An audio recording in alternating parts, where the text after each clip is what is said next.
सभी भगवत प्रेमियों को हमारी राधे राधे। मानव जीवन का सर्वोत्कृष्ट फल सत्संग श्री भक्तमाल कथा के माध्यम से हमें मिलने जा रहा है। श्री भक्तमाल कथा के प्रधान श्रोता हमारे श्री प्रिया प्रीतम जी हैं। उनके श्री चरणों में प्रणाम करते हुए आइए आज के भक्त चरित्र का श्रवण करें। भक्त श्रेष्ठ ध्रुव, जो कोई धर्म अर्थ काम या मोक्ष रूप पुरुषार्थ की इच्छा करता हो, उसके लिए इन सबको देने वाला इनका एकमात्र कारण श्री हरि के श्री चरणों का सेवन ही है। स्वयंभू मनु के दो पुत्र हुए, प्रियव्रत और उत्तानपाद। महाराज उत्तानपाद की दो रानियां थी, सुनीति एवं सुरुचि। सुनीति के पुत्र थे ध्रुव और सुरुचि के उत्तम। राजा को अपनी छोटी रानी सुरुचि अत्यंत प्रिय थी। सुनीति से महाराज उदासीन प्राय रहते थे। एक दिन महाराज उत्तानपाद सुरुचि के पुत्र उत्तम को गोद में लेकर उससे स्नेह कर रहे थे। उसी समय वहां ध्रुव भी खेलते हुए पहुंचे और पिता की गोद में बैठने की उत्सुकता प्रकट करने लगे। राजा ने उन्हें गोद में नहीं उठाया तो वे मचलने लगे।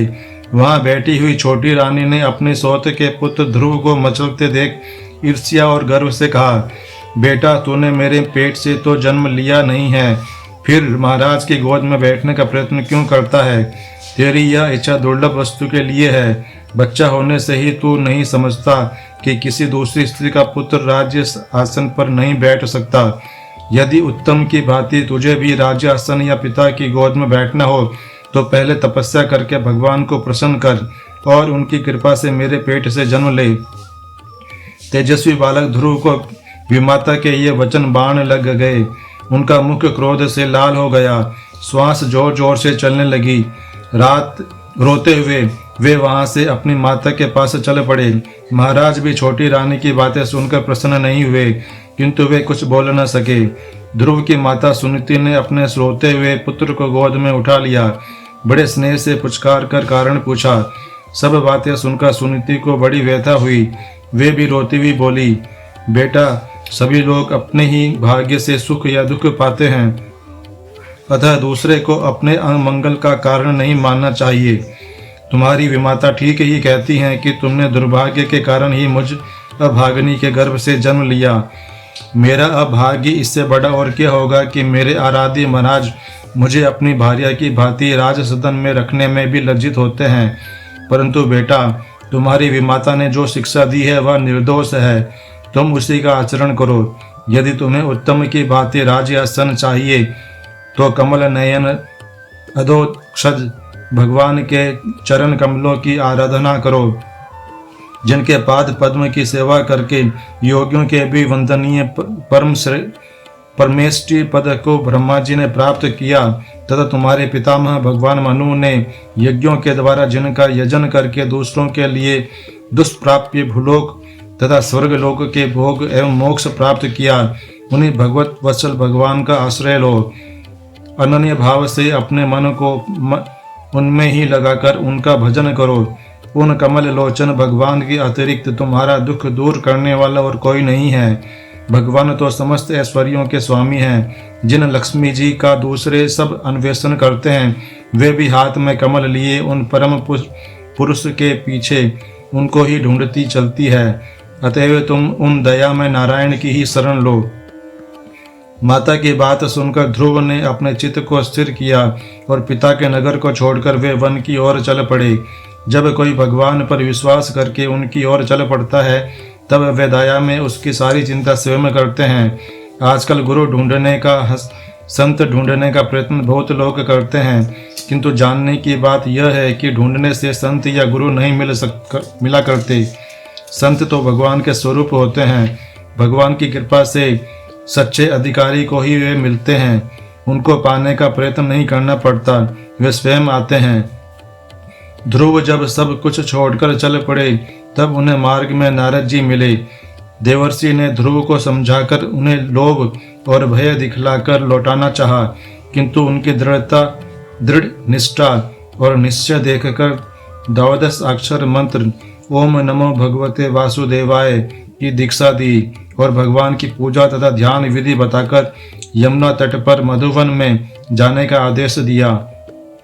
ध्रुव को भेजकर नारद जी महाराज उत्तानपाद के पास आए। राजा ने जब से सुना था कि ध्रुव वन को चले गए, तब से वे अत्यंत चिंतित थे। अपने व्यवहार पर उन्हें बड़ी ग्लानि हो रही थी। देवर्षि ने आश्वासन देकर शांत किया। भगवान हैं, वे दयामय हैं और हमें मिलेंगे। जब तक ऐसी श्रद्धा पक्की न हो तब तक भजन में दृढ़ता तथा प्रेम नहीं आता। जो वस्तु मिलनी संभव न जान पड़ती हो, उसे पाने के लिए न तो इच्छा होती है और न प्रयत्न। जब तक मन में यह बैठा है कि हमें भगवत प्राप्ति भला कैसे होगी, तब तक भजन में मन नहीं लगता। तभी तक हृदय में अनुराग जागृत नहीं होता। हम चाहे जैसे हों, चाहे जितने भी पापी हों और अधम हों, पर भगवान की कृपा हमारे पाप एवं अपराधों से अनंत महान है। वे उदार चक्र चूड़ामणि अवश्य अवश्य हमें अपनाएंगे। हम उन्हें पाएंगे, अवश्य पाएंगे, पाकर रहेंगे, क्योंकि वे करुणा सागर हमें अपनाए बिना रह नहीं सकते। ऐसा दृढ़ विश्वास हो जाने पर ही भजन होता है। ध्रुव को तनिक भी संदेह नहीं था भगवत प्राप्ति में। वे मधुवन में यमुना तट पर पहुंचे। श्री कालिंदी के पापहारी प्रवाह में स्नान करके जो कुछ फल पुष्प मिल जाता, उसे भगवान की पूजा करते हुए वे नारद जी से प्राप्त 12 अक्षर मंत्र का अखंड जप करने लगे। पहले महीने 3 दिन उपवास करके चौथे दिन केथ और बेर खा लिया करते थे। दूसरे महीने में सप्ताह में एक बार वृक्ष से स्वयं टूटकर गिरे पत्ते या सूखे तृण का भोजन करके ध्रुव भगवान के ध्यान में तन्मय रहने लगे। तीसरे महीने 9 दिन बीत जाने पर केवल एक बार वे जल पीते थे। चौथे महीने तो 12 दिन पर एक बार वायु भोजन करना प्रारंभ कर दिया उन्होंने, और 5वें महीने में श्वास लेना भी छोड़ दिया। प्राण को वश में करके भगवान का ध्यान करते हुए 5 वर्ष के बालक ध्रुव एक पैर से निश्चल खड़े रहने लगे। 5 वर्ष के बालक ध्रुव ने समस्त लोकों के आधार, समस्त तत्वों के अधिष्ठान भगवान को हृदय में स्थिर रूप से धारण कर लिया था। वे भगवत में हो गए थे। जब वे एक पैर बदलकर दूसरा रखते, तब उनके भार से पृथ्वी जल में नौका की भांति डगमगाने लगती थी। उनके श्वास न लेने से तीनों लोकों के प्राणियों का श्वास बंद होने लगा। श्वास रोध से पीड़ित देवता भगवान के शरण में गए। भगवान ने देवताओं को आश्वासन दिया, बालक ध्रुव संपूर्ण रूप से मुझ में चित्त लगाकर प्राण रोके हुए है, अतः उसके प्राणायाम से ही आप सबका श्वास रुका है। अब मैं जाकर उसे इस तप से निवृत्त करूंगा। भगवान गरुड़ पर बैठकर ध्रुव के पास आए, किंतु ध्रुव इतने तन्मय होकर ध्यान कर रहे थे कि उन्हें कुछ भी पता न लगा। श्री हरि ने अपना स्वरूप ध्रुव के हृदय में से अंतर्हित कर दिया। हृदय में भगवान का दर्शन न पाकर व्याकुल होकर जब ध्रुव ने नेत्र खोले, तो अनंत सौंदर्य माधुर्य धाम भगवान को सामने देखकर उनके आनंद की सीमा नहीं रही। हाथ जोड़कर वे भगवान की स्तुति करने के लिए उत्सुक हुए, पर क्या स्तुति करें यह समझ ही न सके। दया में प्रभु ने ध्रुव की उत्कंठा देखी। अपने निखिल श्रुति रूप शंख से बालक के कपोल को उन्होंने छू दिया। बस उसी क्षण ध्रुव के हृदय में तत्व ज्ञान का प्रकाश हो गया। वे संपूर्ण विधाओं से संपन्न हो गए। बड़े प्रेम से बड़ी ही भावपूर्ण स्तुति की उन्होंने। भगवान ने ध्रुव को वरदान देते हुए कहा, बेटा ध्रुव, तुमने मांगा नहीं, किंतु मैं तुम्हारी हार्दिक इच्छा को जानता हूँ। तुम्हें वह पद देता हूँ जो दूसरों के लिए दुष्प्राप्य है। उस पद पर अब तक दूसरा कोई भी पहुंचा नहीं है। सभी ग्रह, नक्षत्र, तारा मंडल उसकी प्रदक्षिणा करते हैं। पिता के वानप्रस्थ लेने पर तुम पृथ्वी का दीर्घ काल तक शासन करोगे और फिर अंत में मेरा स्मरण करते हुए उस सर्वश्रेष्ठ ब्रह्मांड के केंद्र भूत धाम में पहुंचोगे, जहां जाकर फिर संसार में लौटना नहीं पड़ता। इस प्रकार वरदान देकर भगवान अंतर्धान हो गए। भगवान के सच्चे भक्त अपने स्वामी से उनके अतिरिक्त और कुछ नहीं मांगते। ध्रुव को भगवान के अंतर्धान होने पर बड़ा खेद हुआ। वे मन ही मन कहने लगे, मेरी बहिर्मुखता कितनी बड़ी है। मैं कितना मंदभागी हूँ कि संसार चक्र को सर्वथा समाप्त कर देने वाले श्री नारायण के चरणों को प्राप्त करके भी मैंने उनसे केवल नश्वर भोग मांगे। कल्पांत में अंततः वह ब्रह्मांड केंद्र भी नष्ट ही होगा। अवश्य ही असहिष्णु देवताओं ने मेरी बुद्धि में भ्रम उत्पन्न कर दिया था। देवर्षि ने तो मुझसे ठीक ही कहा था। उन्होंने तो मुझे मोक्ष के लिए ही भगवान को प्राप्त करने का आदेश दिया और ईर्ष्या द्वेष मान अपमान को तुच्छ मानकर छोड़ देने को कहा, पर मैंने उनकी तथ्यपूर्ण वाणी को ग्रहण नहीं किया।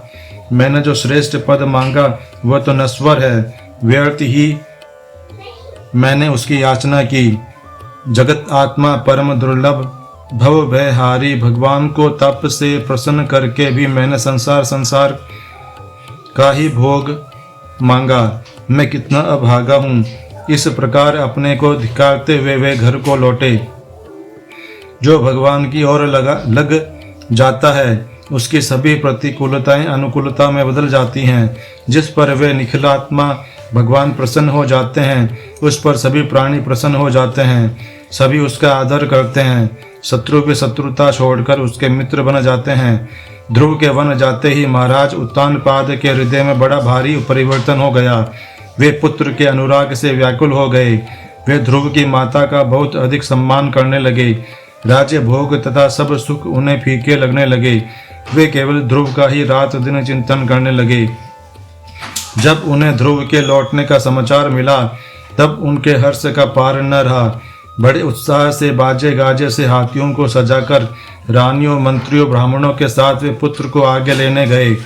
नगर से बाहर जैसे ही बालक ध्रुव आते दिख पड़े, राजा हाथी से भूमि पर उतर पड़े। उन्होंने भूमि पर लेटकर प्रणाम करते हुए पुत्र को गोद में उठाकर हृदय से लगा लिया। उनके नेत्रों से आंसुओं की धारा चलने लगी। ध्रुव ने पिता के पश्चात विमाता सुरुचि को प्रणाम किया। सुरुचि ने भी उन्हें गोद में ले लिया और वह कंठ रुक जाने से केवल इतना बोल सकी, बेटा जीते रहो। माता सुनीति को तो अपने प्राणों के समान पुत्र मिला था।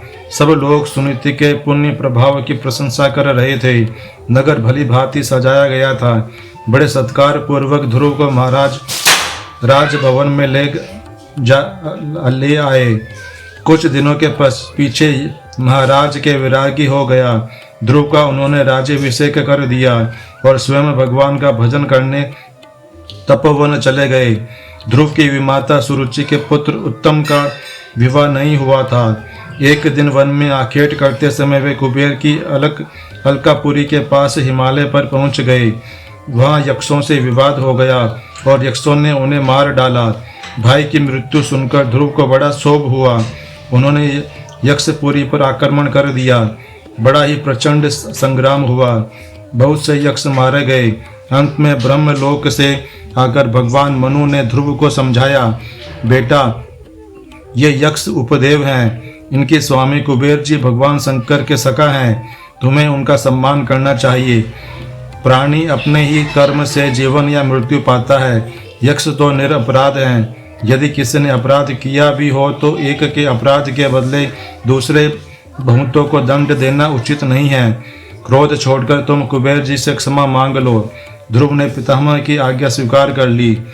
उनके युद्ध से अलग हो जाने पर कुबेर जी ने उन्हें दर्शन दिया और वरदान मांगने को कहा। ध्रुव ने वरदान मांगा, भगवान के चरणों में मेरा अविचल अनुराग हो।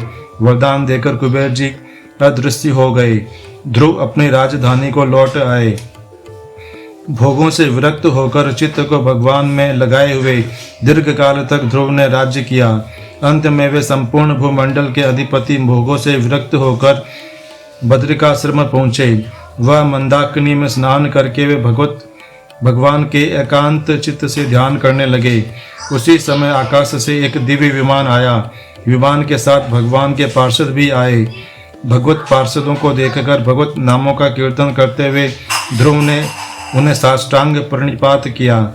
पार्षदों ने कहा, राजन हम भगवान नारायण के पार्षद हैं। आपने भगवान को अपने तप से प्रसन्न किया था। अब आप इस विमान पर बैठकर उस दिव्य लोक को चलें जिसके सभी ग्रह नक्षत्र आदि प्रदक्षिणा करते हैं। ध्रुव ने स्नान किया वहाँ के ऋषि मुनियों को प्रणाम किया। उनका आशीर्वाद लेकर जब वे विमान में बैठने लगे तब उनका शरीर दिव्य हो गया। उसी समय वहाँ मृत्यु देवता आए। मृत्यु ने कहा, मेरा स्पर्श किए बिना कोई इस लोक से न जाए, ऐसी मर्यादा है। ध्रुव ने उन मृत्यु देव के मस्तक पर पैर रखा और विमान पर चढ़ गए। भगवान के भक्तों का चरण स्पर्श पाकर मृत्यु देव भी धन्य होते हैं। विमान में जाते हुए ध्रुव ने अपने माता का स्मरण किया। भगवान के पार्षदों ने आगे आगे विमान से जाती सुनती देवी को दिखाया।